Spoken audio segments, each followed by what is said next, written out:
So, today we're going to dive into the mind of one of history's most incredible figures. But we're not going to look at him as a politician or even as a saint. We're going to look at him as a scientist.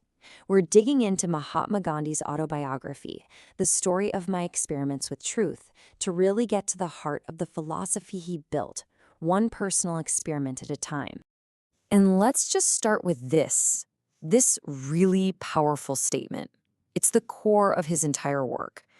You see, for Gandhi, the ultimate goal, the highest spiritual pursuit, it wasn't some abstract thing out there. It was simply truth.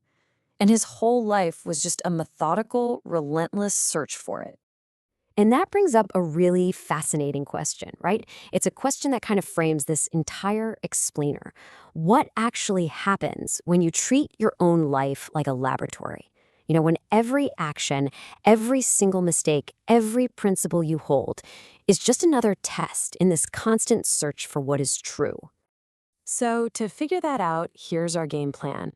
We'll look at what his experiments really were, we'll explore the core principles that guided him, then we'll see how he actually tested them in the real world.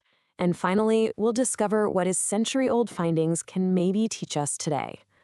Okay, let's get right into this first big idea. Most people have a philosophy, a set of beliefs they stick to. But Gandhi, he had a method. His life wasn't about just declaring what was true. It was all about the journey of discovering it. And this is absolutely crucial to understand. Gandhi never, ever claimed to have all the answers.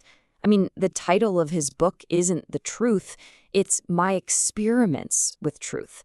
That's so important because it signals this humble, ongoing process.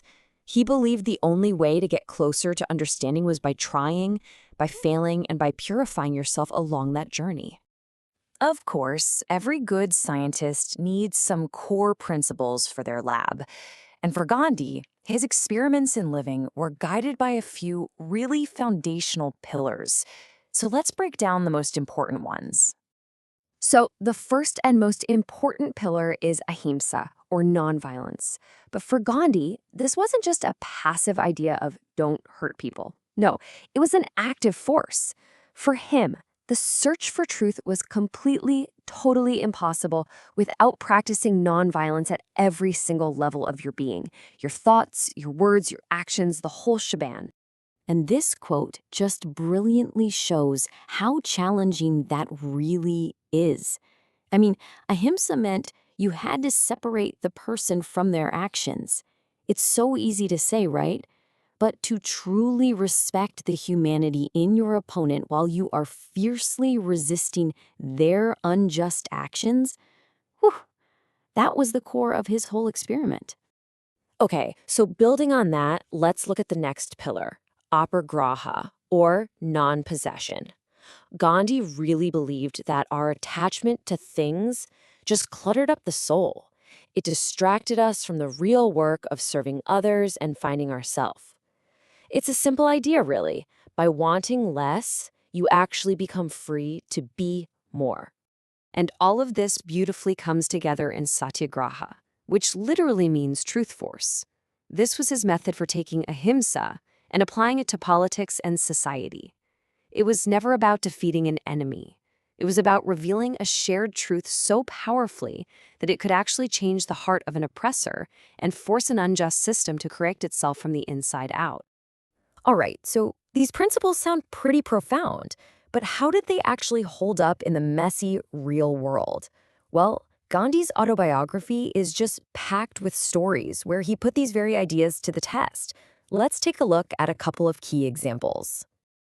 So, our first story kicks off when Gandhi was getting ready to head back to India after years of service in South Africa.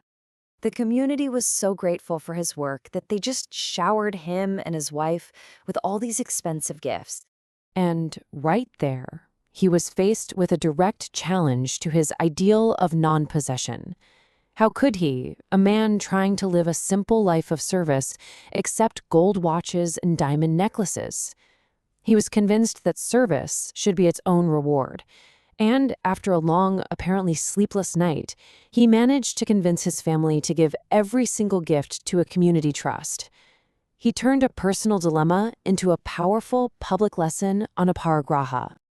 Okay, now for a totally different kind of experiment. In a region of India called Champaran, tenant farmers were basically trapped in this really oppressive system. They were legally forced to grow indigo for landlords on the best parts of their land, which just left them completely impoverished. So what did Gandhi do? He didn't start a violent revolt. No, he began this meticulous, non-violent investigation. He just started gathering testimonies. He faced arrest without any resistance, and he systematically exposed the injustice of it all. He attacked this system, not the landlords.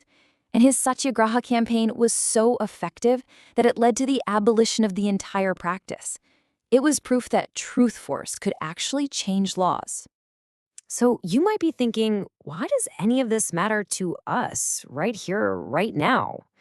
Well, it turns out Gandhi's experiments offer some incredibly powerful critiques of our modern world, especially when you look at economics. What's really fascinating here is the distinction he made between mass production and production by the masses. Look, he wasn't against machines, but he was deeply against any system that dehumanized people just for the sake of profit. His ideal, which was symbolized by the spinning wheel, was an economy that empowers every single individual to do dignified, meaningful work. And for Gandhi, that was the bottom line. You simply couldn't separate your balance sheet from your moral compass. He believed an economic system that created huge wealth by exploiting the weak was, in his own words, a false and dismal science. So if we boil his life's work down to its core lessons, we get these three big takeaways. First, self-purification. If you want to change the world, you have to start with yourself. Second, voluntary simplicity. Real power comes from wanting less, not from having more. And finally, purity of means. How you get there is just as important as where you're going. A noble goal can never be reached using ignoble methods. Okay, so let's bring all this together. After an entire lifetime of these relentless experiments, of testing his ideas against prejudice, colonialism, and just plain old human nature, what was his final conclusion? What did he learn? Well, his lifelong experiment proved one thing above all else. Truth and nonviolence are basically two sides of the very same coin. You simply can't have one without the other. They're not just nice ideas. They are the essential tools for living a meaningful human life. And this quote just says it all, doesn't it? He said the glimpses he'd had of truth were just the faintest little glimmers, but he was certain of one thing. A full, perfect vision of what is true is only possible for someone who has completely embraced nonviolence in their heart. You know, in the end, Gandhi's story isn't just history. It's an invitation. It leaves all of us with a question that's both incredibly simple and profoundly deep. As we navigate our own lives, our own complexities and challenges, what experiments with truth are we willing to conduct?